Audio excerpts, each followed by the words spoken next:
Tudo bem. Pessoal, hoje, então, dia 29/9, hoje é o nosso terceiro encontro aqui em ESG. Sejam todos muito bem-vindos, em especial a professora Melissa. Melissa, eu não sei pronunciar seu sobrenome, Schleich. Verdade, ela é da minha tribo.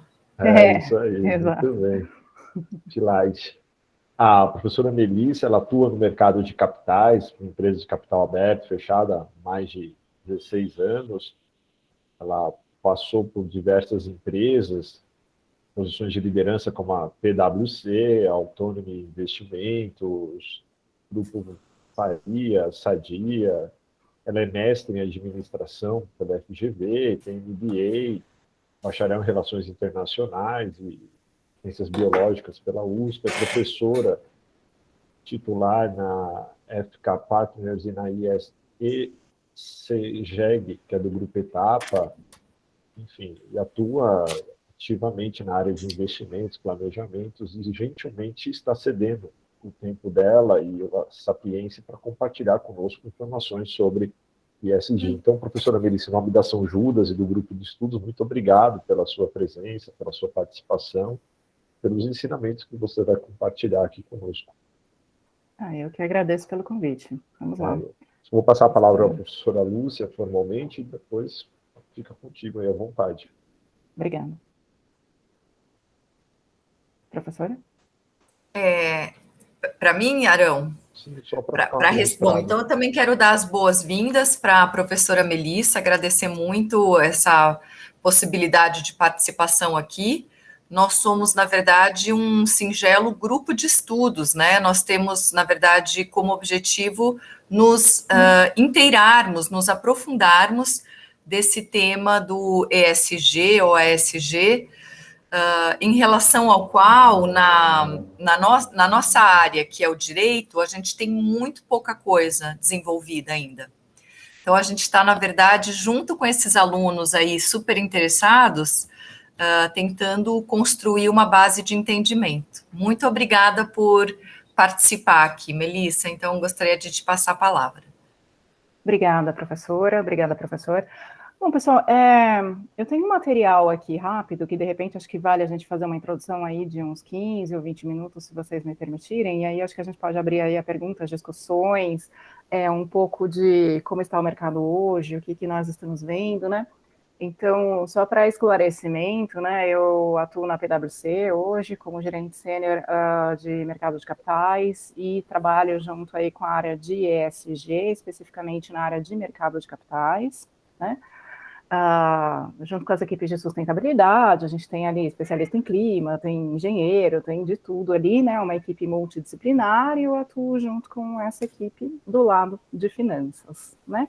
Também sou professora de finanças e contabilidade, como o professor Aaron mencionou, né, na ESEG, que é a faculdade do Grupo Etapa. A minha dissertação de mestrado foi bem focada em ESG, né? Então, por isso que eu acabei também vestindo esse chapéu aqui de ESG na PwC, né?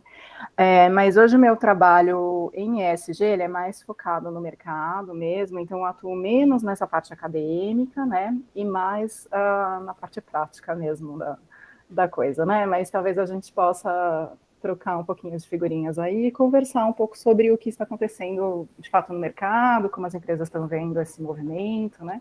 Como os investidores estão vendo esse movimento, né? E um pouquinho o que é essa febre que virou o ESG, né? Tudo bem? Dessa forma?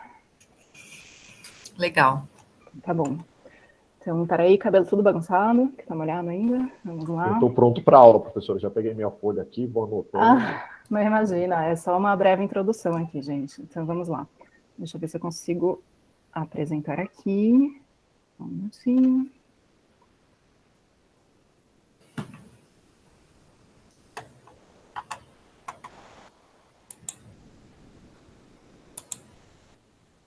E qualquer dúvida, por favor, vão me interrompendo, vamos conversando, tá? Eu não gosto de falar sozinha, eu sempre falo que eu não gosto de falar sozinha, então, por favor, me interrompam, perguntem, interajam, opinem, tá? Super aberta. Vamos lá.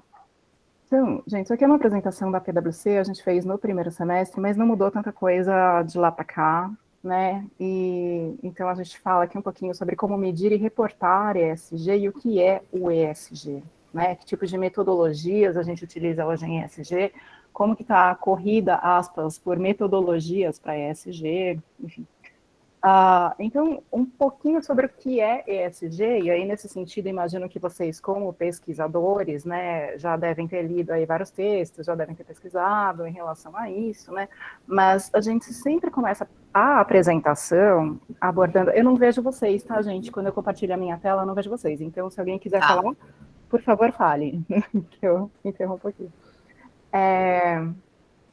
Mas voltando, a gente sempre começa com o que é o ESG, né? Então, ok, está claro o E de ambiental, S de social e G de governança, mas a principal pergunta, na verdade, é qual a diferença de ESG para sustentabilidade, qual a relevância de ESG, né? É isso que a gente ouve muito no mercado, tá? Então, basicamente, sustentabilidade é um termo que existe desde a primeira metade do século passado.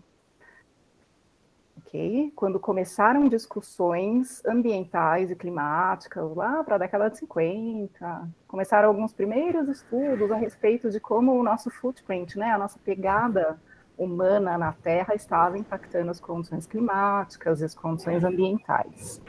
Né? E aí se começou a debater sustentabilidade no planeta com termos mais ambientais, né?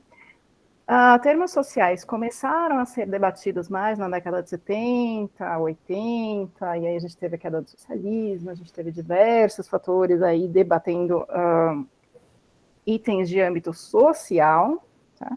E governança começou a ser muito mais debatida, fortemente debatida na década de 90, quando a gente teve alguns escândalos muito proeminentes em relação a empresas auditadas, grandes empresas que tiveram problemas de governança, tiveram seus números de alguma forma falsificados, isso passou pelos auditores, tiveram grandes crises aí de imagem e reputação por conta disso. Tá? Então, a gente começa a ter uma discussão em termos de governança nessa época. Final da década de 80, começo da década de 90, se estendendo aí até a década de 2000. Com alguns casos muito famosos, como a Enron, por exemplo, que vocês devem ter ouvido, Parmalat, por aí vai. Muito que bem. Na década de 90, cunhou-se um termo, que era o Triple Bottom Line, que era o termo de sustentabilidade que se utilizava até então, né? Já juntando um pouco estas três dimensões, que são o E, o S e o G. Este termo propunha que os tópicos de valor, de geração de valor para a empresa, não poderiam depender somente do valor financeiro, mas também de outros valores intrínsecos das organizações não financeiros. Tá? Então, esse foi um primeiro passo, uma primeira visão do que seria alguma coisa ligada à sustentabilidade e ESG. Mas o termo ESG, propriamente, vocês devem ter eventualmente pesquisado sobre o termo, ele se cunhou em 2004 com uma carta da ONU, no então secretário Kofi Annan, que mandou esta carta em 2005 para, se eu não estou enganada, 50 principais dirigentes, aí, CEOs de instituições financeiras, leia-se bancos, intergovernamentais, né, bancos mundiais, as principais instituições financeiras no mundo naquela época, propondo a estes dirigentes que fomentassem a utilização de outros tipos de métrica, que não só a métrica financeira, para que se tivesse um mundo mais sustentável. Tá? Essa carta é super famosa, se vocês não tiverem observado, eu posso mandar o link para vocês depois. E nesta carta, o redator lá da carta cunhou este termo ESG, que foi a primeira vez que se falou desta maneira, desta forma. Este termo, adquiriu relevância no mercado, propriamente, só uns 10 anos depois. Tá? Ele ficou latente até lá. 10 anos depois, ele reverberou. De que maneira? De uma maneira muito relacionada ao mercado financeiro. Né? E aí esse termo foi resgatado, e ele veio um pouco na vertical, pensando aí no mercado, né? Ele veio um pouco na vertical do mercado financeiro para baixo, ou seja, uma demanda do investidor e de alguns dirigentes de fundos, assets, players, grandes investidores, né? Players do mercado financeiro, como uma demanda para que as empresas incorporassem métricas de sustentabilidade em suas métricas de desempenho. Tá? Ou seja, basicamente, sustentabilidade, falando isso a grosso modo, gente, mas sustentabilidade é basicamente o que as empresas já vêm fazendo, né? A empresa... É engraçado, porque eu falo com as empresas, gente, e aí vem o cara da sustentabilidade lá para mim e fala, viu, mas eu faço isso há 20 anos, qual que é a diferença disso que eu estou fazendo para isso que está agora, né? A diferença é a visibilidade que a gente tem hoje nos stakeholders que estão externos à organização, especificamente a cadeia financeira. Tá? Essa é basicamente a diferença. Então, ESG é um termo que veio de fora para dentro da organização, como uma demanda do mercado de capitais e dos investidores para que as empresas tivessem práticas de sustentabilidade e que essas práticas sejam transformadas em critérios e que esses critérios ajudem as organizações na geração de valor e no impacto que elas geram. Professora Melissa, eu acho que o Mário quer fazer um comentário aqui. Diga aí, Mário. Interrompi. Diga lá, Professora, Mário. desculpe interromper, mas isso que a senhora afirmou quer dizer que, vamos dizer assim, os investidores, o mercado de capital está mais consciente, ou seja, está abrindo mão de maiores lucratividades em prol de alguma consciência social mais aprimorada? Isso realmente está efetivo? Está validado no mercado? É isso mesmo, Mário. É isso mesmo que eu quero dizer. A comunidade internacional de investidores, e eu não estou falando investidores pessoas físicas, eu estou falando investidores institucionais, né? Aquelas assets grandes, né? Um dos maiores defensores da ideia do ESG é o Larry Flynt, que é o CEO da BlackRock, que é um negócio uma asset de trilhões de dólares. Tá? E isso está vindo na horizontal, de cima para baixo, porque aí você gera toda uma cadeia, né? Você tem um cara desses falando na mídia que ele só vai investir em empresas que tenham algum critério de ESG, e aí, ok, daqui a pouco a gente discute o que é critério, tá bom, gente? Vamos do princípio, né? Vamos do conceito primeiro, daqui a pouco a gente discute o critério, porque essa parte a gente ainda não tem direito, tá? Mas o princípio é esse, não, eu só vou investir se a empresa tiver algum nível de sustentabilidade, que tenha algum critério, que tenha alguma reportabilidade, que tenha alguma métrica, tá? E aí, este movimento se espalhou pelo mercado de capitais e ele veio mesmo com uma demanda muito forte, top-down, cima para baixo. Gente, se eu falar alguma coisa que vocês não entendam, pergunta, tá bom? Se eu falar algum termo que vocês não entendam, ficarem com dúvida, perguntem. Mas vamos lá. E foi exatamente o que aconteceu. Então, você tem empresas aí que já tinham práticas de sustentabilidade, que já eram de setores impactantes, por exemplo, indústria química, uma indústria têxtil, uma indústria farmacêutica, né? Já tinham aí departamentos de sustentabilidade que faziam determinadas práticas, determinadas métricas, né? O que a gente trabalha hoje? A gente trabalha numa forma de juntar essas métricas, pegar essas métricas, ver o que a empresa faz e divulgar ao mercado de uma forma palatável para o mercado de capitais. Tá? Mas é exatamente isso. Mário, respondi sua pergunta? Sim, respondeu até, porque é uma das coisas que eu estou vendo nos fundos de investimento de ESG, a gente já está vendo alguns ganhos de rentabilidade perto dos fundos que, vamos dizer assim, não tão comprometidos com ESG, que estão apanhando mais, né, desde agosto, a gente está vendo que o mercado brasileiro, a B3 ali, está enfrentando algumas dificuldades, né? E o ESG aliás, os ESGs estão se saindo razoavelmente bem. Então, eu fiquei curioso justamente também por saber se o pessoal estava abrindo mão e também de que maneira isso era feito. Obrigado, professor. Imagina. Assim, no sentido, na renda fixa, a gente consegue ver isso de uma forma muito, muito clara, né? No mercado de equity, né? Eu digo, no mercado de... A professora Lúcia quer fazer uma questão, mas só para encerrar aqui o ciclo da pergunta do Mário, né? No mercado de ações, é mais difícil a gente ver o que qual é o nível de retorno esperado do investidor quando ele faz um determinado investimento em um determinado papel ou uma ação que tenha lá um nível de ESG, né? Mas em renda fixa tem esse movimento de green bonds, e agora existem blue bonds, e existem social bonds, e existem bonds de tudo quanto vocês possam imaginar, que são papéis de renda fixa atrelados a determinados projetos tidos como ESG, e aí existe uma lista específica para isso, tá? E existem investidores topando ter uma remuneração menor por um papel que esteja atrelado a ESG, por um green bond, do que se ele comprasse um papel que não seja ESG, tá? Isso está acontecendo no mercado, e tem tido, e é um mercado que cresceu exponencialmente, gente. Assim, de 2 em 2 anos dobra.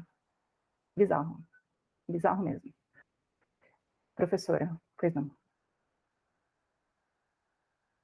Eu ia justamente fazer uma pergunta, na verdade, muito primária, Melissa, porque num dado momento você falou o seguinte, que vocês, a partir da análise de vocês tornam palatável, né? Eu não sei, enfim, é como se fosse uma tradução daquilo que uma determinada empresa tem já realizado, né? Então, vocês não vão realizar para a empresa, nem vão dar um direcionamento para a empresa que está em auditoria, isso? Vocês vão ler o que uma empresa tem para traduzir isso para o mercado financeiro? É assim que funciona? Vamos lá. E agora a gente chega nos desafios, né? Vou voltar para a minha apresentação, segura a pergunta aí, eu já respondo em 5 minutos. Vamos lá, pessoal.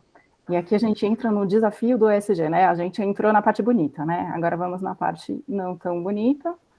Não é que ela não é bonita, é que ela não está pronta ainda, né? A maior parte das coisas não estão prontas.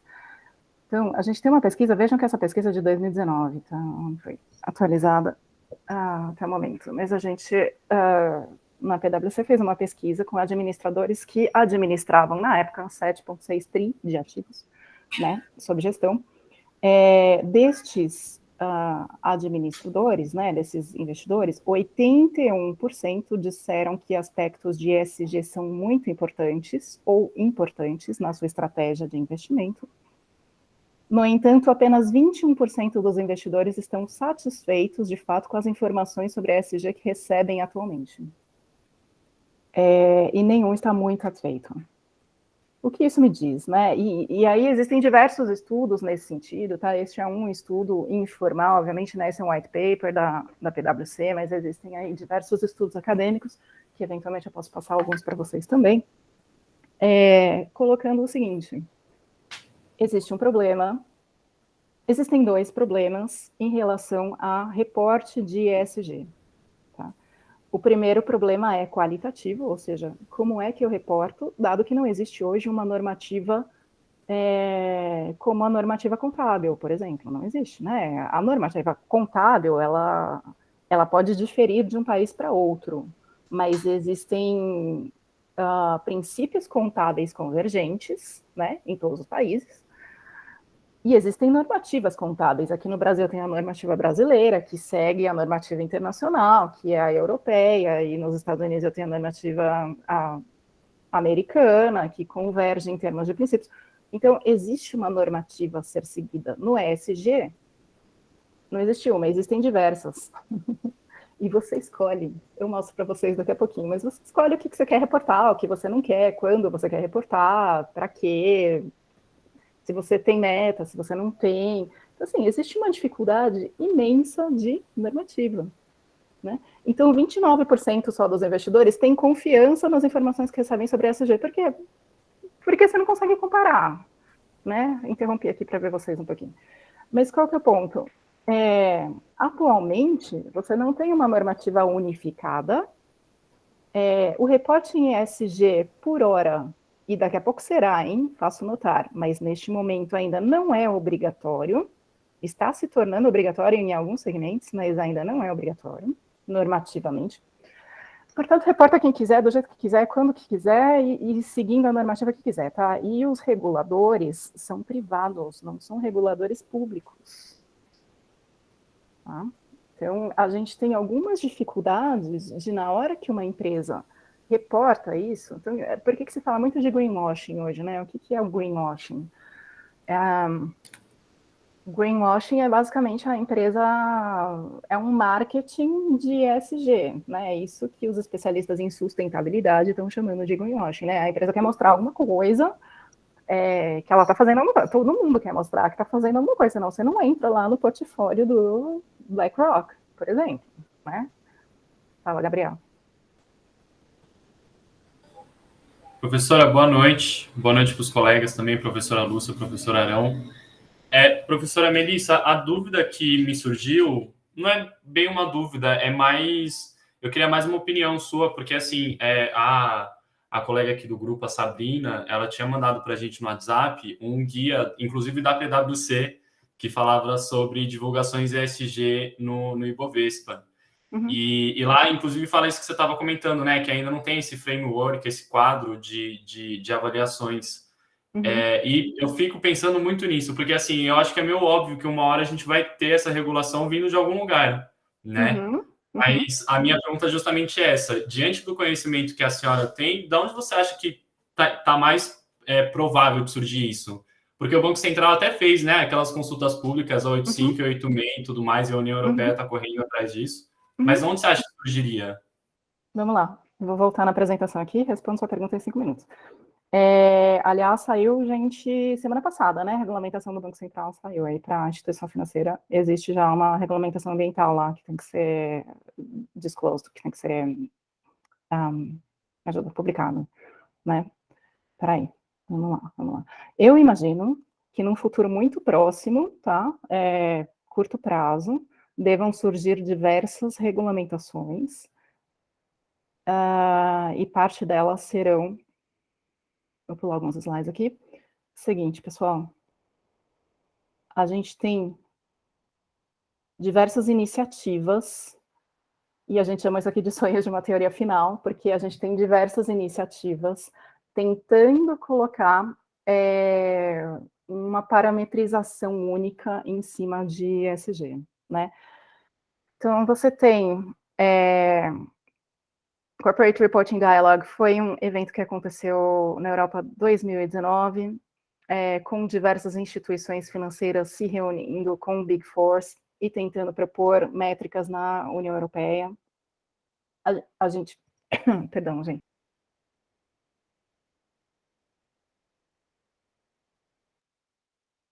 Que vocês podem buscar também, eu posso passar para vocês depois, propondo métricas consolidadas dos maiores reguladores privados que existem hoje, que são esses 5 aqui, tá? Eu já falo deles rapidinho, daqui a pouco. E este relatório já propôs, se eu não estou enganada, são 21 métricas com subtópicos e mais 30 e tantas adicionais a essas 21 principais. Esse relatório teve o aval das 4 Big Four e de mais 50 grandes multinacionais que participaram do fórum no ano passado. No entanto, esse relatório não pegou ainda muito bem, assim, ele foi extremamente criticado, a gente tentou trabalhar um pouquinho com ele, mas ele não pegou, tá? Hoje, a métrica principal que é utilizada é o GRI, mas também se utiliza muito o SASB, se utiliza Integrated Reporting, e essas outras duas que são mais focadas em climate, tá? Em setembro de 20, também houve um protocolo de intenções entre esses players de convergência de métricas, tá? Então, você tem 5 coisas diferentes falando que a gente vai tentar convergir.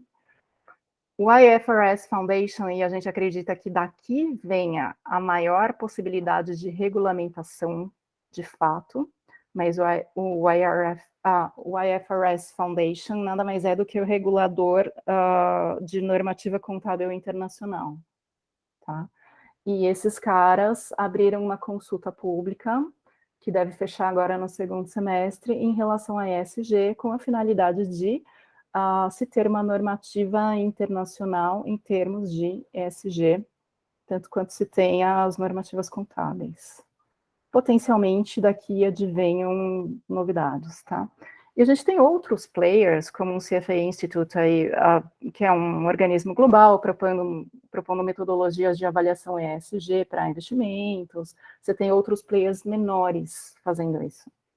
Só para vocês terem uma ideia, eu já falo disso daqui a pouquinho. Modalidades de... Esses são só alguns, tá, gente? Não são todos. Mas modalidade de framework.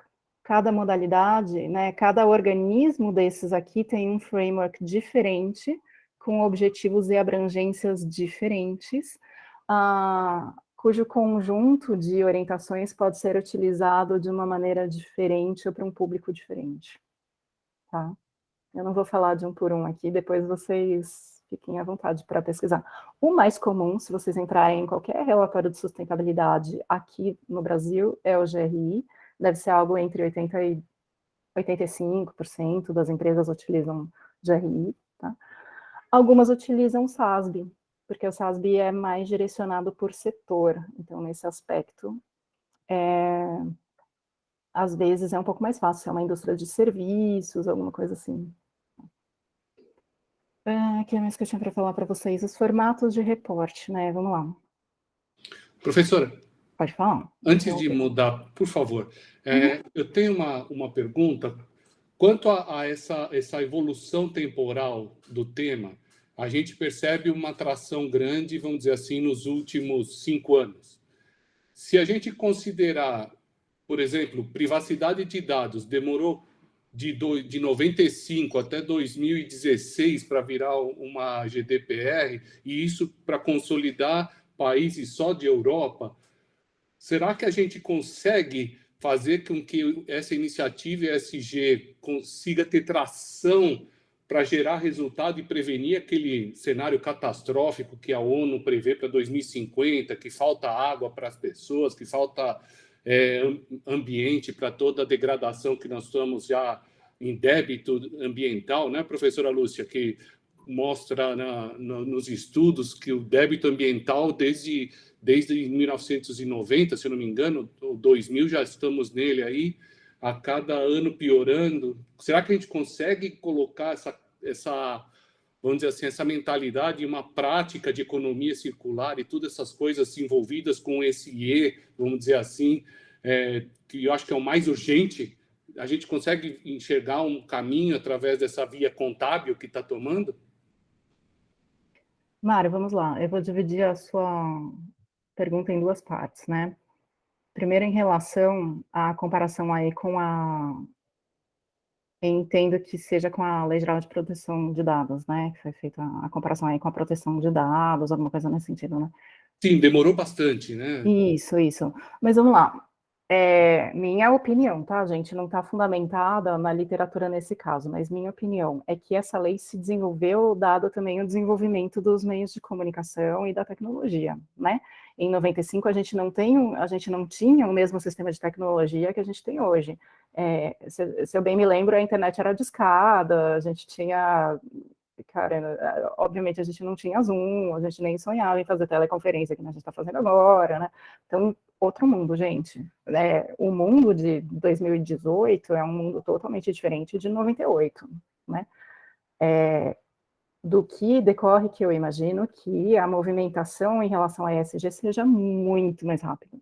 E muito mais rápido está acontecendo já de 19 para cá, aconteceu tanta coisa, e de setembro do ano passado para cá, né, ou seja, um ano mais ou menos, o negócio está saindo. Mais um ano a gente deve ter uma normativa pronta para isso. Tá? É muito rápido, as coisas acontecem numa outra toada, porque a gente tem um outro tipo de tecnologia de comunicação, né? Minha visão, tá? Posso estar enganada. Mas vamos lá, em relação a... E aí, segunda parte da pergunta, né? Se isso vai impactar de fato e vai resolver o problema ambiental, né? Da Terra até sei lá, 2050 ou 2030 ou Se 2020. havia contábil, que é o caminho que ficou claro, é que está tomando um caminho contábil, né, esse assunto. As iniciativas vão por associações que estão vinculadas a essa pegada, né? Então, isso gera o que a gente precisa enquanto humanidade? Vamos lá, e aí vamos dividir em duas coisas, né? Não é que o caminho é contábil, é que a sensibilização dos players passa pela necessidade de se ter uma normativa aplicável e comparável a todos os players. Tá? Conquanto a sensibilização seja espontânea e voluntária, você dificilmente vai conseguir sensibilizar todo mundo. Tá? Então, qual é o ponto? Vem uma demanda muito forte de cima para baixo, né? E é exatamente isso que você comentou, né? Nos últimos 5 anos veio essa demanda. O que as empresas fizeram? Reagiram a isso. Meu investidor quer ver, joga lá no mercado, o que tiver. Cara, vamos sair catando aqui o que eu faço em SGA e eu reciclo clipes de papel, pessoal. Olha, eu reciclo clipes de papel, eu sou sustentável. Olha que legal. Tá bom. É o primeiro passo, né? Para quê? Para você sensibilizar a comunidade como um todo, né? Para você ter uma economia, talvez, de uma forma diferente. É isso que a gente está falando. Se lá em 2050 isso vai ter resolvido, essa é outra pergunta. Essa é outra questão, né? O movimento que está acontecendo agora, ele está acontecendo no nível do mercado financeiro, que está gerando uma resposta num nível mais abaixo, né? No nível das corporações e das organizações, completamente desorganizada. Né, gerou uma resposta do tipo, tá bom, como é que eu faço isso? Não sei, pega essa métrica aqui e faz. Tá, fiz. E agora? Tá, e agora isso não compara com o do seu vizinho ali. Legal, então como é que faz? Não sei, vamos tentar fazer uma coisa única aqui para você comparar, tá? Então, assim, gerou uma desorganização. O que a gente está fazendo? Organizando, né? A partir do momento que você organiza, você sensibiliza ali os players e você passa a ter determinadas práticas que sejam de âmbito obrigatório, né? E aí sim, talvez com isso, né, você chega no ponto de sustentabilidade. Mas onde você está pegando as pessoas? No bolso. Onde você está pegando? Você não vai ter esses pools de investidores aqui se você não fizer determinadas coisas. O que são essas coisas? Calma, a gente está vendo aqui o que são essas coisas. Mas, claramente, você precisa tratar bem seus funcionários, você precisa ter produto saudável, você não pode matar os seus clientes no estacionamento, você não pode sei lá, jogar toneladas de poluente no rio, né? Ou se você fizer isso, você compensa isso de outra forma. Existem coisas claras, né, que a gente só precisa estabelecer como que isso é reportado e comparável, né, para que o investidor consiga enxergar isso. Tá? Então é isso que a gente está falando. Ficou claro? Mas primeiro uma coisa, depois é outra. Como qualquer normativa, gente, aí eu não sou advogada, peço ajuda aqui da professora Lúcia e do professor Arão, né, mas eu entendo que exatamente para isso que existe sistema jurídico, né, por exemplo, né, para você fazer o enforcement de determinadas regras ali. Né.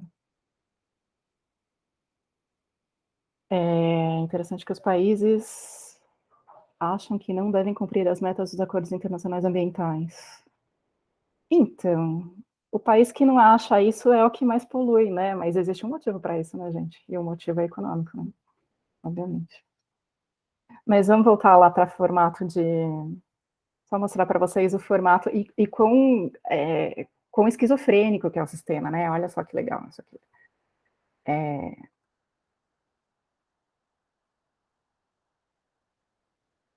Então, isso aqui são formas de se relatar... legal, eu sei, muito bem. São formas de se relatar ESG, tá? E não existe uma forma muito diferente do que era há 10 anos atrás. Posso falar para vocês porque eu estava no mercado já e já fazia relatório de sustentabilidade sei lá, em 2008, acho que foi o primeiro que eu fiz. Mas as companhias chamam de relatório anual, chamam de relatório de sustentabilidade. Esse relatório de sustentabilidade está num padrão GRI. E existe essa coisa chamada hoje relato integrado, que relato integrado é o IRRC, que é esse A Karen não abre, tá bom. Mas o framework que rege esse negócio aqui é o IIRC, que isso aqui, para mim, eu leio a normativa, ela parece para mim uma filosofia de vida, não uma normativa de divulgação de informação, tá? Então, é assim, muito bonito de ler, mas legal como é que eu aplico isso agora, né? E aí, no Brasil, se fez o OCPC 09 para relato integrado, que é basicamente a normativa aplicável traduzida, né? Esse framework traduzido. Em dezembro do ano passado, a CVM me coloca a resolução 14 de 2020, que foi a última resolução da CVM no ano passado, falando que todo relato integrado precisa obrigatoriamente ser auditado por uma instituição de auditores independentes e que precisa seguir o OCPC 09. Foi? Só que 90% das empresas divulgam relatório de sustentabilidade nesse formato aqui, não nesse formato aqui, né? Eu falo, pessoal, interrompi aqui. Olha o quão esquizofrênicos nós somos, né? Assim, a gente está regulamentando um negócio com uma regulamentação que ninguém usa, né? Aí você fala, tá bom, e se a pessoa escolher não seguir essa regulamentação? Não, aí não tem obrigatoriedade nenhuma. Tá, então tá resolvido, né? Então tá bom, então não precisa divulgar nada, né? Nem auditar nada. Interessante. No entanto, existe na CVM grupo de discussão aberto para implementar nos formulários de referência das empresas de capital aberto informações sobre ESG. Né? E existem discussões na SEC também, no âmbito das empresas de capital aberto Estados Unidos, de que tipo de informações seriam implementáveis nos relatórios divulgáveis via SEC. Né? Ou seja, está lentamente acontecendo, gente. Daqui a pouco vai ser obrigatório que se faça a divulgação. Obrigatoriedade que se faça a divulgação quer dizer que é obrigatoriedade de se ter algum tipo de prática ou de se ter algum tipo de métrica ou de metas para que se tenha essa prática, né? E aí existe, assim como a gente tem o relatório de governança aqui no Brasil para empresas de capital aberto hoje, né? A prática é pratique ou explique, né? Ou seja, você tem determinadas métricas lá, ou você cumpre aquilo, ou você explica por que você não está cumprindo. E a sua explicação deve constar ali se você tem uma meta de eventualmente vir a cumprir aquilo, ou se você não cumpre por algum outro motivo. Porque isso aqui não se aplica ao meu business, eu sou serviço, eu não tenho nada a ver com floresta, e eu vou fazer aqui um SG com o meu cliente, mais no âmbito social do que no âmbito ambiental. Ok, né? Mas então, existem aí diversos âmbitos desenhando diversos frameworks, e daqui a pouco a gente vai ter um monte de regulamentação aplicável obrigatória, né? Que traz um pouco do que o Mário falou, mas isso vai resolver o problema do planeta? Não sei, não garanto. Vai resolver um problema do mercado de capitais e eu espero, como consequência, que ajude o planeta. Tá? Essa é a minha opinião pessoal. Ok, pessoal, perguntas? Vai lá, André. Legal, Melissa. Nossa, muito boa a sua fala, assim, muito rica para nós, sabe? A gente realmente está engatinhando ainda nesse tema, mas você expôs, assim, de uma forma muito didática. Ficou muito claro o papel aí da empresa auditora e também essas dificuldades que você colocou, nos faz pensar mesmo, né? E aí eu não sei, como é que a gente via aqui quem queria fazer pergunta? Tem gente com a mão levantada, não? Eu vi que o André levantou a mão, não sei. Acho que a Karen tinha levantado antes e depois acho que o André. Então vai lá, pessoal, diga, Karen e André, vamos lá. Pode ir falando, né? Depois eu pergunto. Não, Karen, não tem essa não. Você tinha levantado primeiro, pode perguntar você. Tá bom. Você levantou primeiro, Karen, começa. Tá bom. Boa noite, pessoal, tudo bem? Professora, queria agradecer muito pela apresentação, foi muito legal ter o conhecimento. Até queria também saber se você poderia disponibilizar esses slides para a gente poder ver depois, que eu queria ter acesso e dar uma pesquisada melhor sobre esses dados. Mas o que eu fiquei em dúvida é o seguinte, em relação a um dos slides, estava escrito que as empresas não sentem segurança ou acham que faltam dados sobre o ESG. Então, assim, desculpa até a minha ingenuidade, mas eu queria saber, então, o que falta? Quais são esses dados? Eu fiquei pensando, será que tem alguma relação com o nexo causal? Com a comprovação daquilo que eles fazem, ou então relacionado aos riscos? Não sei, se você pudesse me explicar um pouco. Obrigada. Posso. Eu vou voltar na apresentação lá, gente, para explicar. Vamos ver se eu consigo ser mais clara aqui. Caramba.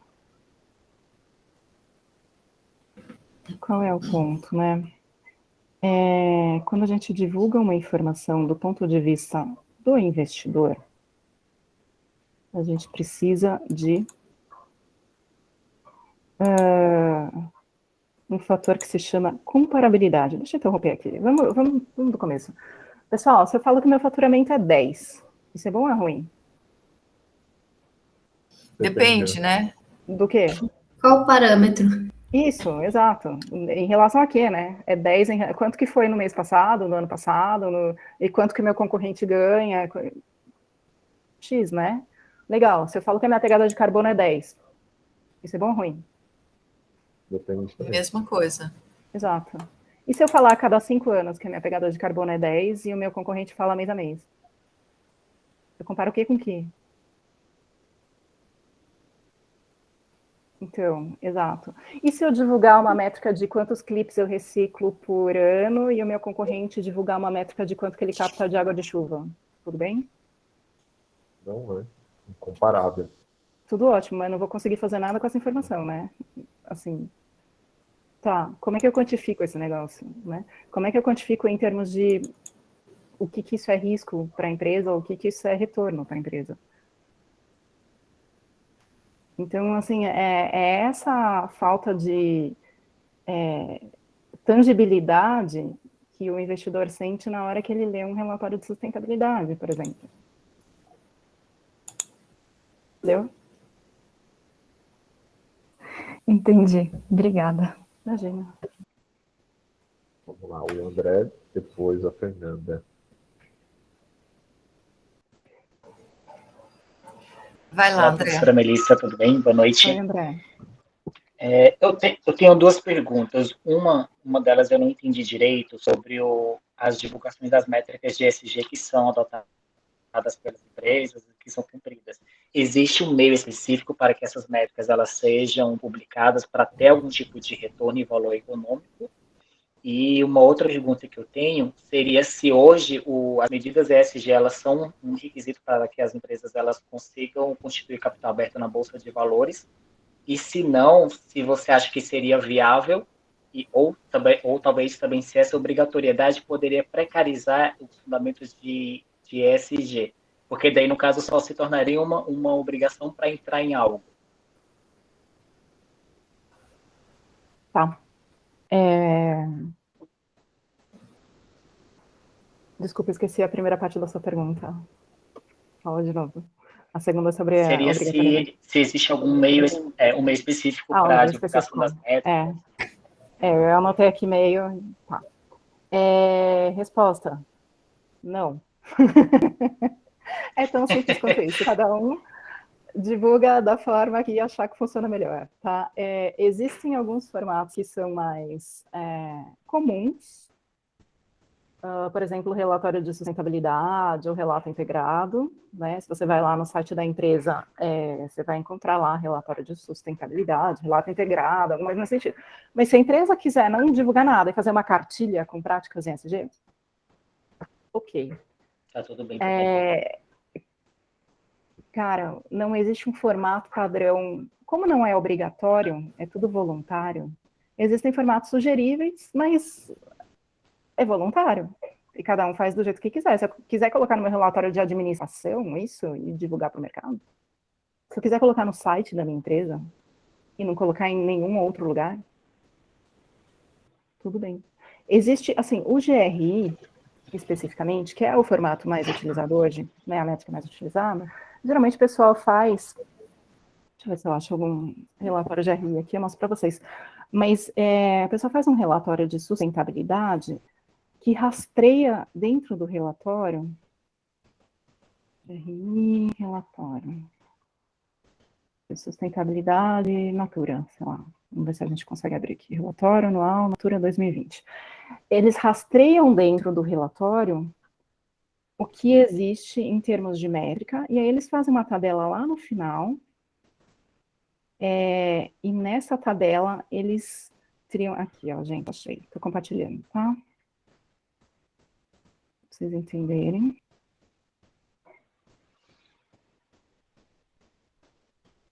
Ok, tá dando para ver? Agora sim.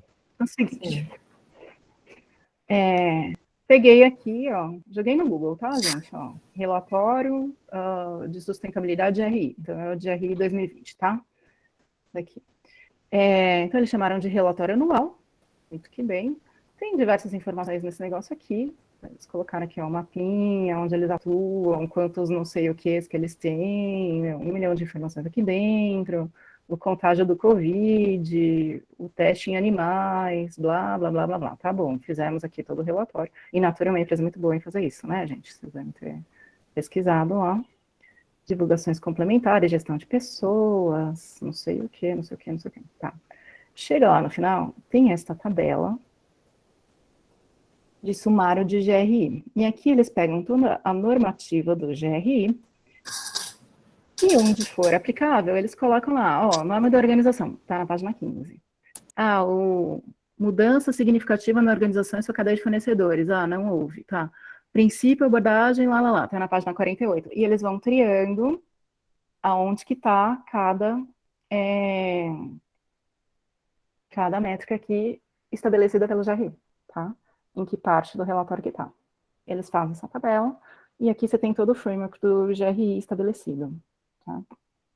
Aqui eles estão cruzando também com os Objetivos de Desenvolvimento Sustentável da ONU, né, que são as ODS. E também com o Pacto Global. E também é o Pacto Global da ONU. Se vocês não virem, vocês vão ver aí, vão se deparar com ele em algum momento, tá? Vejam que é bem extenso, né? E aí pega lá toda a normativa, legal, e aplica.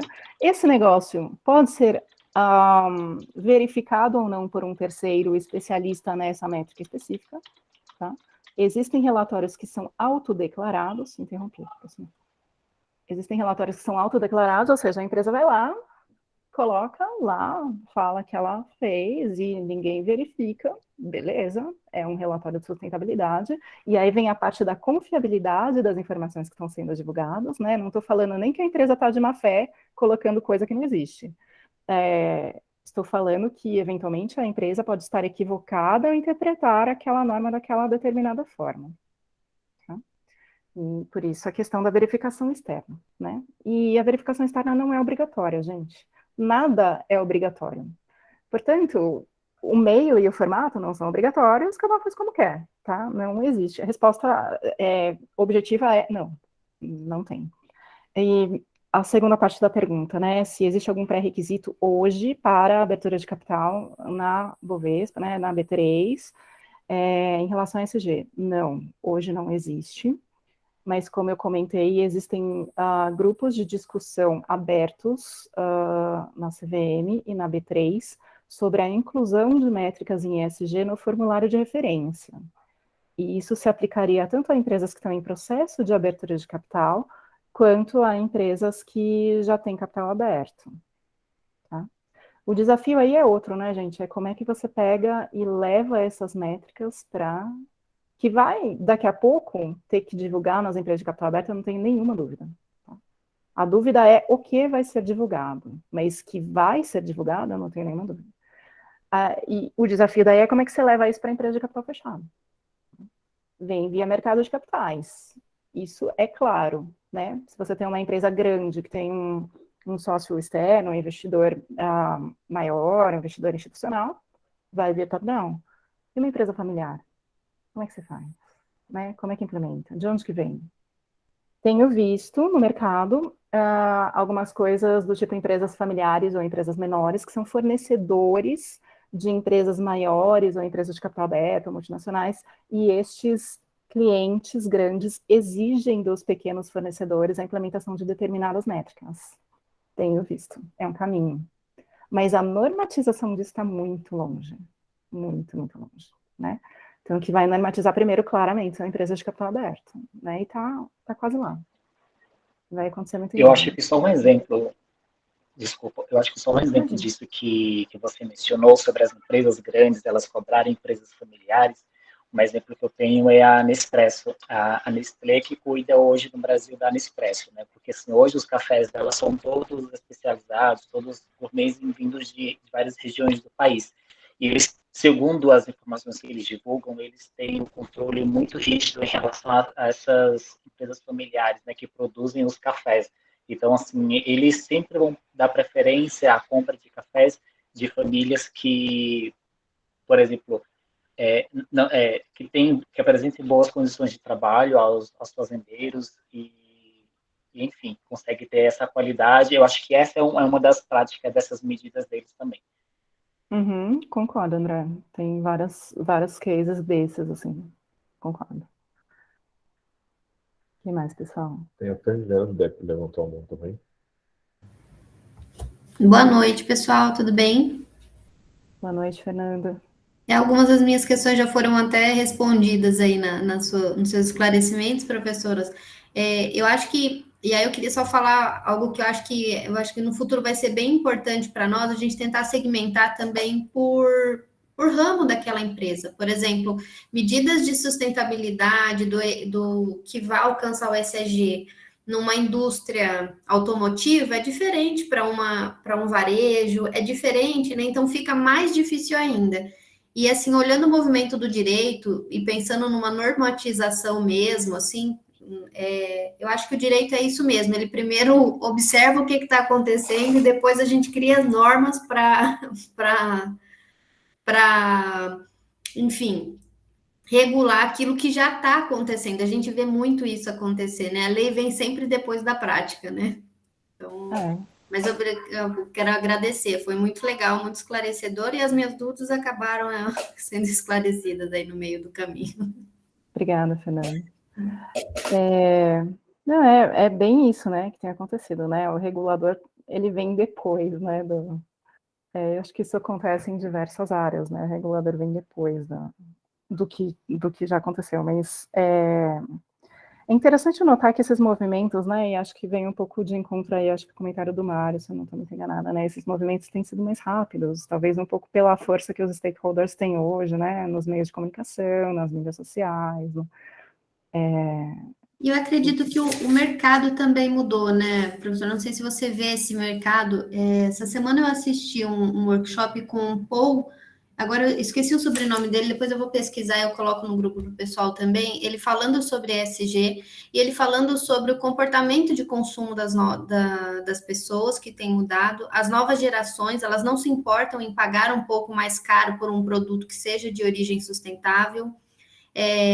Os movimentos, né, por inclusão, por diversidade, estão cada vez maiores, com cada vez mais representatividade, e as empresas, elas querem lucro, né? Então, existe um movimento muito forte do cliente que mudou, né? E ela vai precisar se adequar. E quem não se adequar, enfim, né? A gente sabe que vai penar um pouco. Então, talvez a gente seja até mais feliz até mais ágil, né? Em adaptações do ESG do que fomos em outros temas, porque hoje eu sinto que é até uma pressão, não é, às vezes, nem tão declarada, né?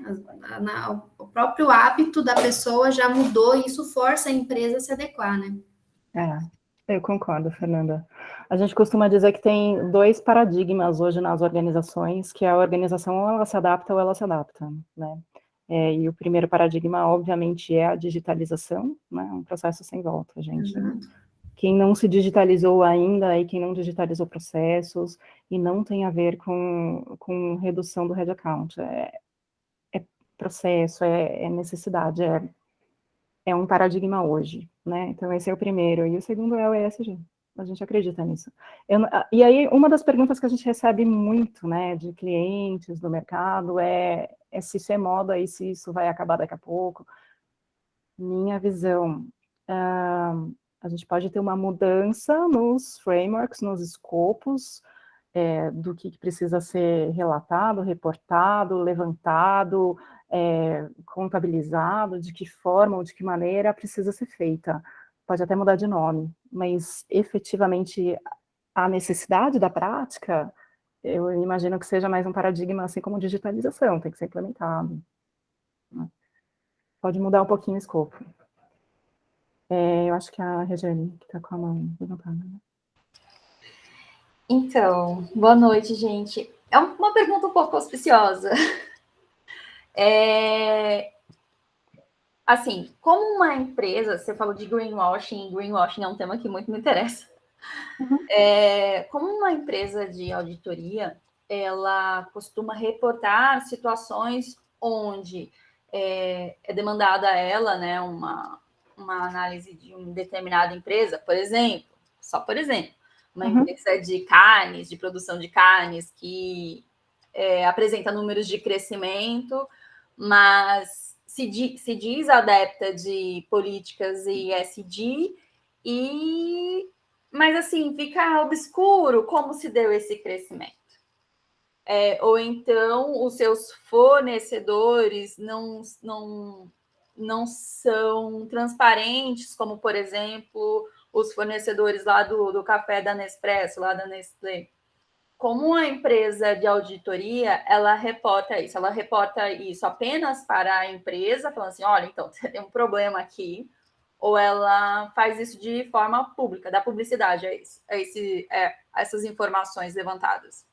Tá, vamos lá, vamos por pedaços. Hoje, como funciona? Não existe normativa de auditoria para auditoria de aspectos ESG da empresa. Tá?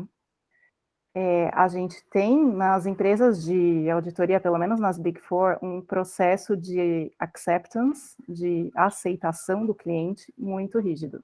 E quando eu falo muito rígido, gente, é muito rígido mesmo, é muito chato, é uma chatice.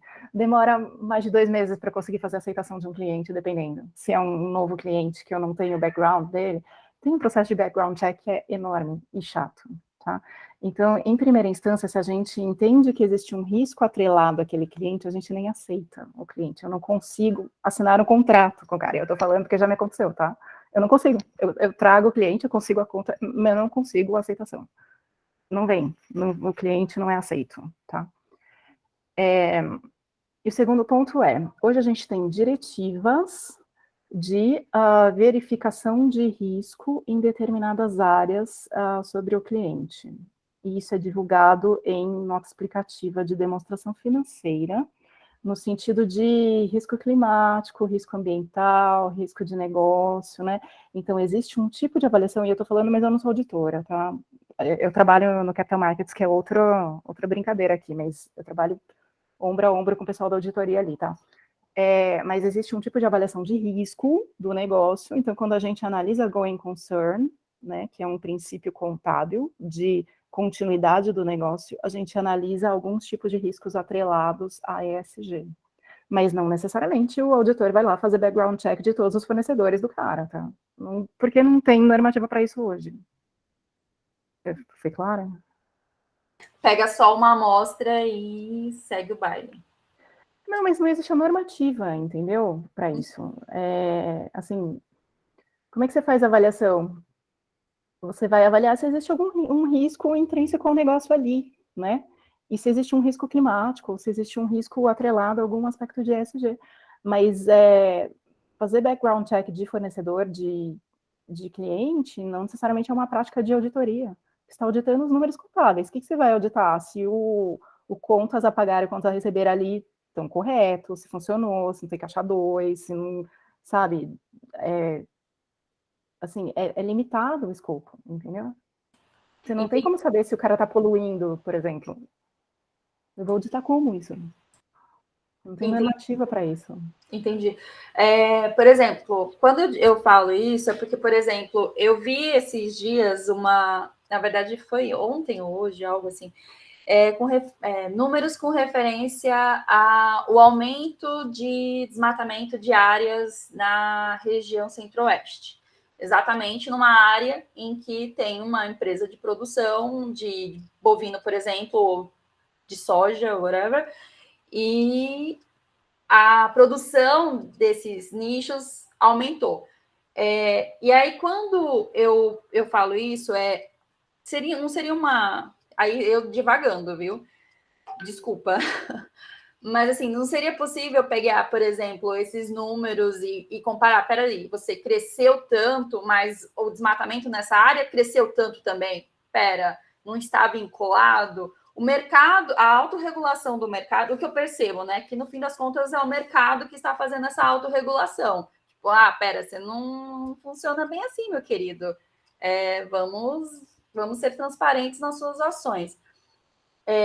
Mas não é uma coisa que meio que conecta a outra, e aí eu fico pensando, como é que eu conecto isso?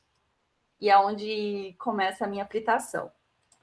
A Sabrina respondeu aqui a sua pergunta. Ela falou: eu fiz background muitos anos, não tem nada de pré-determinado, são apontamentos de riscos feitos, até mesmo por pesquisa de reputação. É isso mesmo que se faz, né? E não tem uma normativa palpável para isso, né?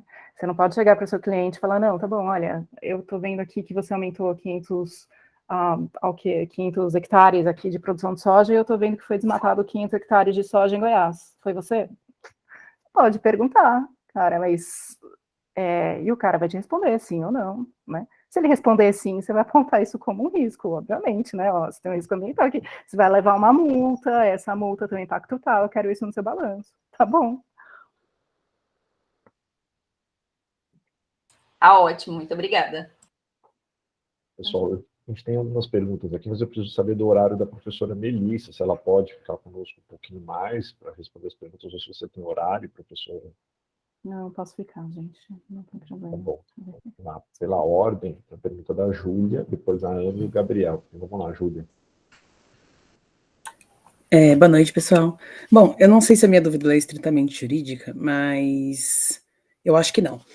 Eu fiquei muito interessada nesse ponto da regulação e da autorregulação. Eu fiquei pensando se faz sentido, no contexto que a gente tem hoje de ESG, você ter uma norma, por exemplo, geral, que estabelecesse algumas regras básicas e que fossem aplicadas de modo amplo, e com mecanismos de autorregulação ou autorregulação regulada. Daí eu fiquei pensando, porque a gente tem bons exemplos no Brasil de autorregulação e que funcionam muito bem para as atividades. Então, a gente tem, sei lá, o CONAR, a BNT, o SART, a própria CVM faz isso em alguma medida. Mais recentemente, você tem a LGPD, que permite que controladores de dados criem manuais de boas práticas. Eu imagino que a solução seja setorizada, justamente pela dificuldade das métricas, né? Mas eu fiquei pensando se faz sentido, assim, porque eu particularmente não acho ruim que a resposta venha de autorregulação. Eu acho que é positivo, acho que demonstra uma certa maturidade das empresas de entender um nível de responsabilidade sobre o que a gente tem hoje de Estado. Mas eu acho que a grande questão é ficar solto, né? Não tem nenhum tipo de regulação ou de, sei lá, imposição de multa, estabelecimento de regras mínimas, assim, de como isso deveria funcionar. E aí é mais ou menos essa a minha inquietação da aula. Júlia, eu acho a questão excelente, acho uma ótima questão. Eu não tenho nenhuma resposta para isso. Acho que você pode escrever seu TCC aí sobre esse tema. Acho um tema muito interessante.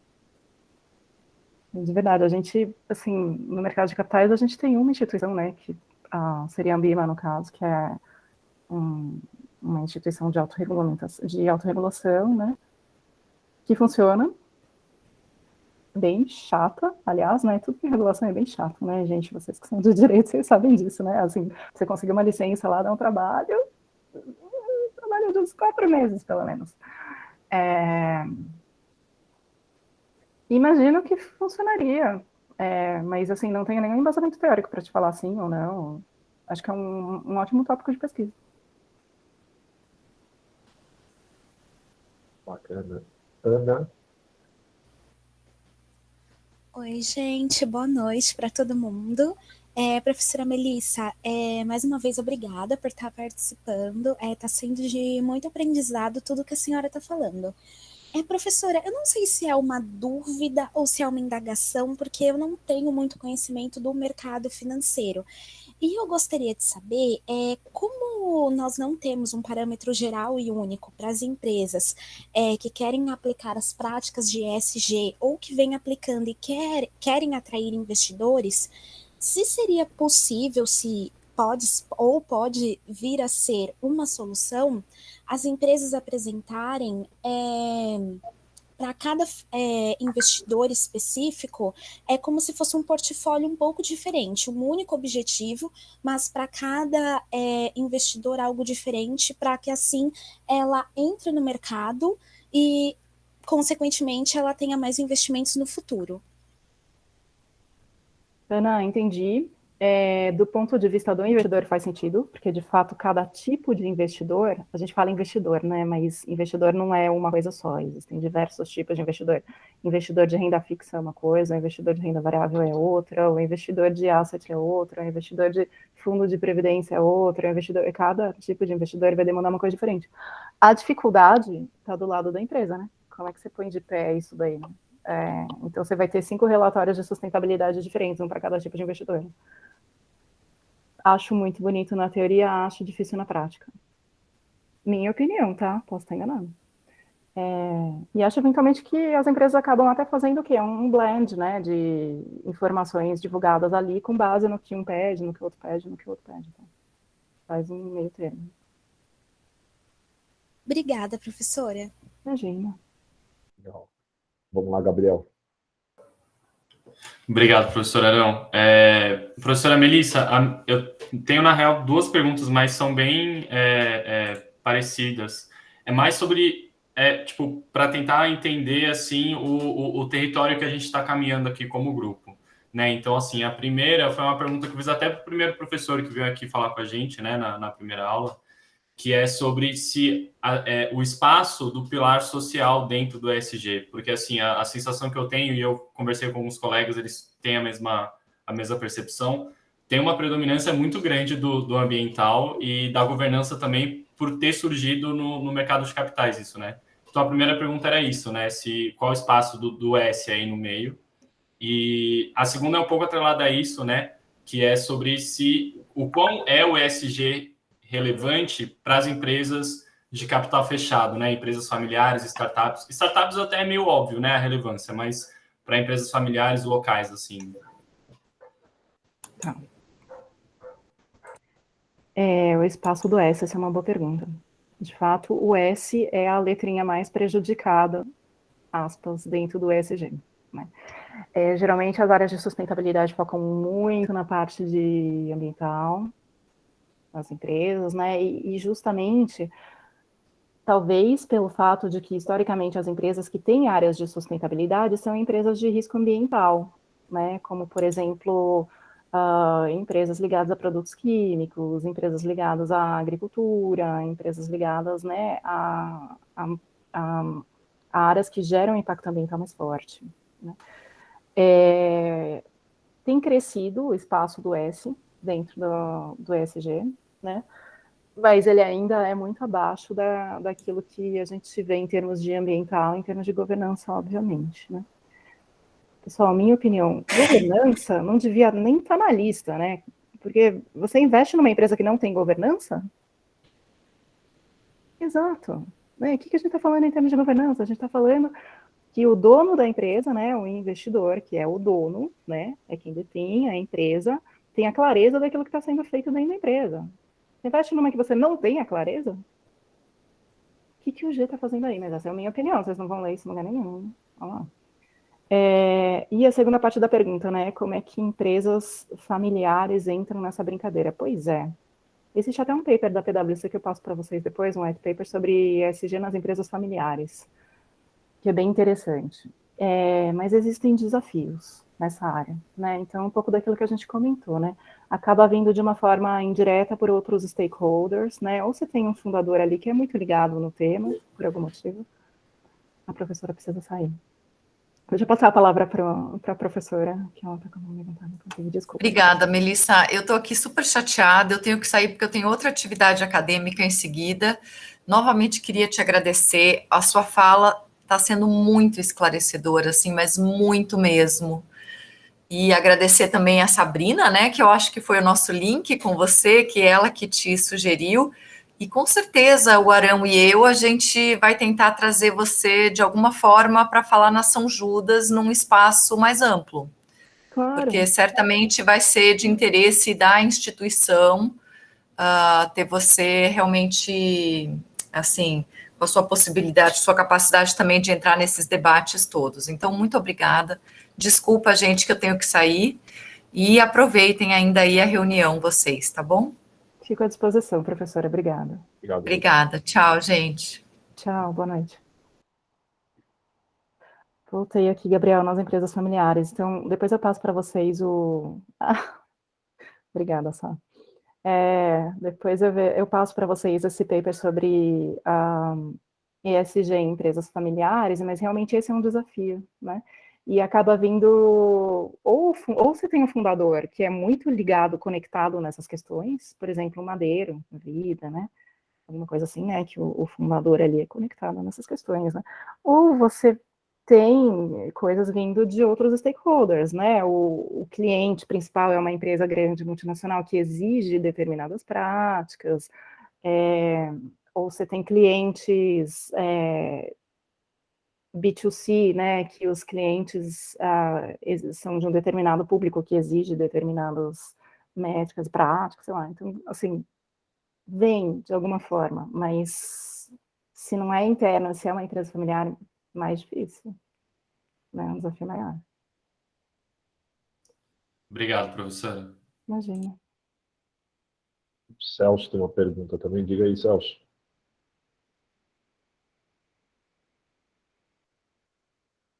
Celso, para liberar seu áudio. Oi, mestre. Boa noite a todos. Desculpa estar com a câmera fechada, mas o meu áudio está muito ruim. E é por isso que estou com a câmera fechada, porque aí eu aproximo o celular do ouvido, né? Mas, professora Melissa, te agradeço aí a toda a exposição. Eu não sei nem se são perguntas, mas são comentários, né? Você comentou sobre questionamentos que fazem você, se o ESG é uma onda, se ele vai acabar, se é moda. Eu vejo o ESG como uma evolução de alguns conceitos, né? A gente que vem um pouco lá de trás, você citou aí questão de 2008, né? Um pouco antes da preocupação ambiental, a gente tinha a questão da responsabilidade social, um pouco antes tinham outros critérios, outras preocupações também. Eu percebo que eu sinto, né, que o ESG é como se fosse um guarda-chuva. Dentro dele tem vários conceitos que já vêm sendo trabalhados já há algumas décadas, né? Então eu entendo que o ESG é um amadurecimento de vários conceitos, né? Esse é o primeiro comentário que eu gostaria de fazer. Realmente o que o Gabriel colocou, eu entendo também que, para mim, é uma preocupação, porque a gente vê realmente esse conceito sendo aplicado para os grandes players, né?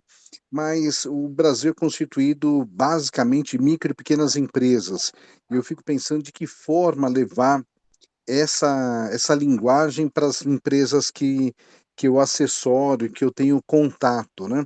São micro, pequenas indústrias. A gente fala da indústria, que foi falado há pouco ainda, da questão da informatização, a gente fala muito da indústria 4.0 e boa parte das nossas indústrias estão ainda na versão 1.0, 1.2, né? Tem um passo muito grande, a gente tem feito um trabalho aí de conscientização, né? Mas eu vejo essa preocupação, como trazer esse conceito para micro e pequena. E aí a gente acaba trabalhando de forma pontual, né? Falando sobre a questão ambiental. E no S, eu acho que o S, quando a gente fala das grandes empresas, está um pouco distante o S. Na pequena e a média, o S é muito mais presente, né? Porque ela está envolvida com a sua sociedade, pelo menos com a comunidade onde ela está inserida, com o bairro, tem uma preocupação de desenvolver fornecedores, contratação de mão de obra local, desenvolvimento de fornecedores mais, até por necessidade e por necessidade de redução de custos, né? De logística, ele acaba fazendo um pouco desse papel. E o que eu não lembro agora, desculpa, eu não lembro da colega que fez o comentário sobre a parte de normalização. Eu entendo realmente que a professora Sabrina colocou brilhantemente que falta a questão da métrica e a falta de comparativo faz com que a coisa fique solta, né?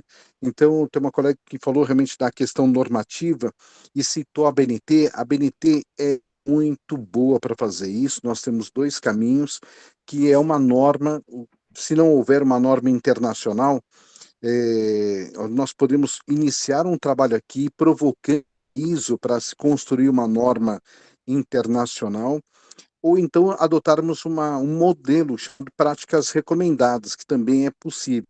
E aí acho que uma linha que dá para, quando a gente fala em normalização, a gente tem que pensar no mais amplo possível, né, que possa atender todo tipo de empresa. E aí acho que aquela linha das ODS, né, é um bom caminho, porque nós temos diretrizes para todos os setores. Nem tudo que está lá na ONU se aplica a todo tipo de empresa, mas ele traz lá um rol de compromissos bastante grande e depois ela é adaptada a cada setor, né? Então, acho que um pouco da minha contribuição, acho que se a gente pensar realmente numa linha de trabalho, a gente tem que pensar realmente em construir essas métricas que elas possam ser, pelo menos, mínimas, né?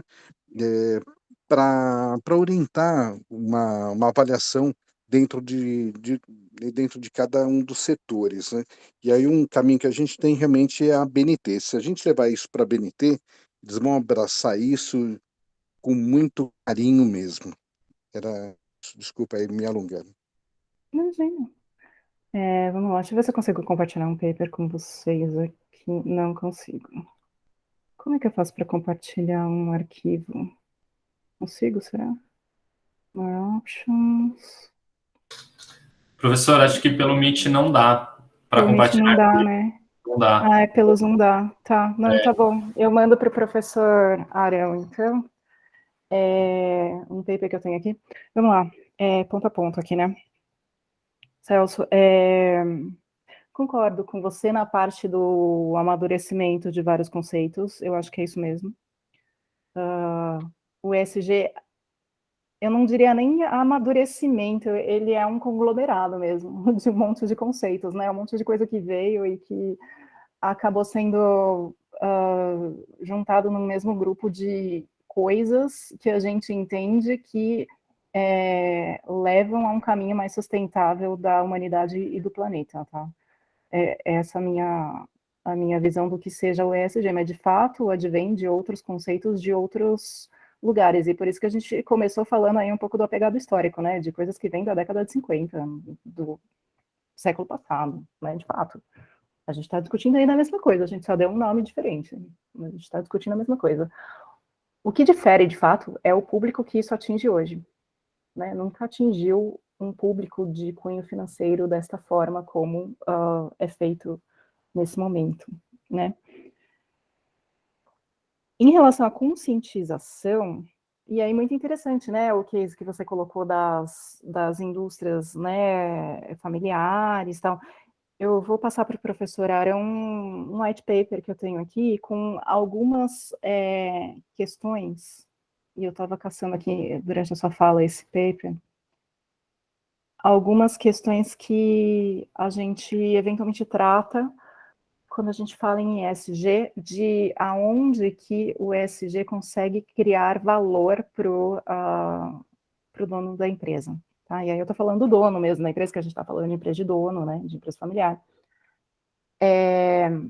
E esse paper fala que existem 5 caminhos para que se crie valor, dentre os quais, eu não me lembro todos, mas vamos lá, crescimento de receita, porque você pode expandir para novos mercados, você tem acesso a clientes diferentes, enfim, redução de custo, né, quando você tem processos mais eficientes, redução de potenciais intervenções legais ou problemas regulatórios, porque eventualmente a gente vai ter regulamentação nesse sentido, né, então é uma forma de as empresas já se adiantarem a isso. Aumento de produtividade dos seus colaboradores, né, quando você atua ali no S, de alguma forma, e otimização do acesso ao investimento, tá? Então, a gente traz para o cliente empresa familiar estes conceitos como uma forma de, não vou dizer convencimento, porque é uma palavra muito forte, mas vocês são advogados, vocês são melhores do que eu nisso, né? Uma forma de sensibilização mesmo, né? De empresas familiares. E não tem jeito, gente, às vezes, se não é pelo bolso, você não sensibiliza ninguém. Mas quando você traz o fato de que talvez o dono da empresa lá tenha um aumento de receita, uma redução de custo, uma melhoria de produtividade, implementando determinadas práticas, talvez seja razoável, né? Talvez ele eventualmente se convença que de fato faça sentido, tá? Eu vou passar para vocês, o professor compartilha aí depois. Em relação às ODS, de fato, geralmente é por onde as empresas começam, tá? É pelas ODS, pela implementação das ODS. A ODS tem um problema bem característico, assim, né? A mesma coisa do IRC, né? Que eu falei para vocês que eu leio e parece uma filosofia de vida. Eu leio as ODS, elas parecem uma filosofia de vida. Eu estava fazendo um trabalho com uma instituição que as pessoas da instituição tinham que categorizar dentro das ODSs o que dentro dos seus departamentos se encaixam em cada ODS. E elas encaixaram lá, as coisas. Aquilo está certo, está errado, está encaixado, não está, segue o princípio, não segue. Pessoal, vocês são advogados e são melhores do que eu nisso, mas se a normativa não é clara, encaixa qualquer coisa em qualquer lugar, entendeu? E você vai atestar o que como, né? E você vai punir de que maneira? Assim, o ponto não é falta de normativa, é excesso de normativa, né? Você tem muitas coisas, todas são voluntárias, nenhuma obrigatória e nada é claro, né? Então, existe muita vontade, agora tá bom, vamos organizar essa vontade de uma forma factível e objetiva, né? Esse é o critério, minha opinião, gente, tá bom? Mas existem alguns papers a esse respeito um pouco mais formais e acadêmicos também, se vocês tiverem interesse, dá para conversar. Esse interesse tem em tudo, pode mandar que nós vamos estudando aqui, somos muito curiosos sobre o tema. A última pergunta eu vou te fazer como você projeta essa temática para daqui 5 ou 10 anos? Qual a sua perspectiva no futuro? 5 a 10, professor, eu não consigo projetar para o ano que vem. Mas o que você pensa? Você fala, puxa, se eu tivesse que chutar alguma coisa, eu chutaria... Pessoal, vamos lá, a gente tem várias discussões em aberto, né, e tem vários grupos de trabalho com instituições muito fortes em aberto, cujo resultado deve se concretizar aí no final desse ano, na metade do ano que vem. Então, eu suponho que até o final do ano que vem a gente já deve ter, pelo menos, propostas de normativas mais claras a serem seguidas pelos players, e quando eu digo players, eu digo empresas multinacionais, empresas grandes, empresas de capital aberto, né? A gente tem discussão disso na CVM, na B3, na SEC, no âmbito dos reguladores normativos contábeis, né? Eu desconheço se existe discussão em âmbitos jurídicos, e aí acho que esse é bem o campo de vocês, né, de pesquisa. Por exemplo, o Celso mencionou aí a BNT, né, alguma coisa nesse sentido. Desconheço, tá? Não é a minha área de atuação. Mas imagino que até o final do ano que vem a gente deva ter uma clareza maior de quais players serão, se sobreporão aí em relação a que tipo de divulgação de mercado é adequada ou não é adequada. Tá? E com base nisso, imagino que esse mercado evolua, né, no sentido de implementação de práticas métricas e metas, tá? Em termos de gestão de carteiras, de gestão de ativos e investimento, é um negócio de louco. Hoje a gente tem uma estimativa de que ativos sob gestão em fundos e investimentos ligados a ESG correspondem a alguma coisa em torno de 48 tri de dólares, que dá mais ou menos 2 PIBs e meio dos Estados Unidos, tá?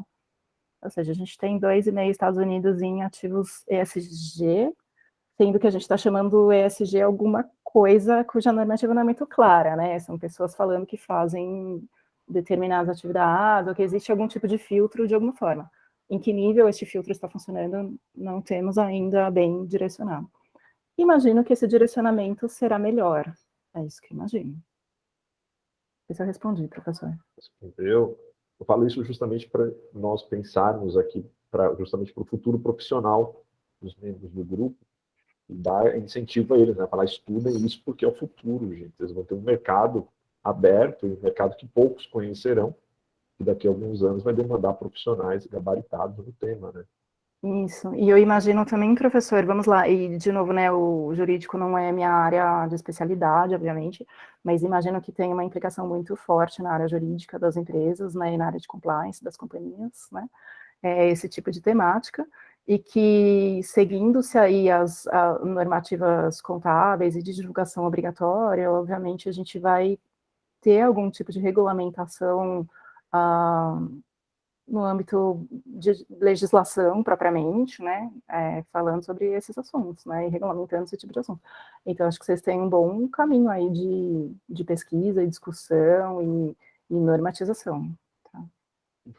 Sensacional. Professora Melissa, só agradecimentos, enfim, inúmeros agradecimentos. Suas contribuições hoje foram fascinantes. Ainda bem que a Sabrina cantou e levantou a bola sobre a sua pessoa, sobre o seu currículo.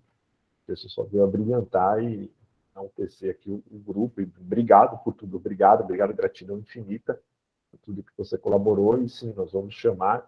O ano passado eu tive a possibilidade de trazer a Elisa Major, lá da PwC, acho que ela é diretora de compliance, né? Legal, sim. E ela falou de compliance para a gente, um evento aberto para todos os alunos da São Judas. Então, vou programar alguma coisa também contigo nesse sentido, para a gente poder levar esse tema para todos os alunos da São Judas, aí divulgar a PwC também, né? Então, Fica à disposição. Elisa fez um bom trabalho lá também de divulgação. Então é isso, professora Melissa, muitíssimo obrigado, infinitamente obrigado, e parabéns por tudo, pelo seu trabalho, pelo seu currículo, enfim.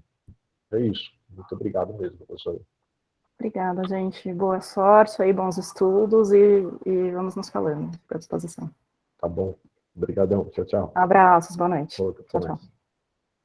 Boa noite, pessoal. Tchau, tchau. Boa noite, pessoal. Até mais.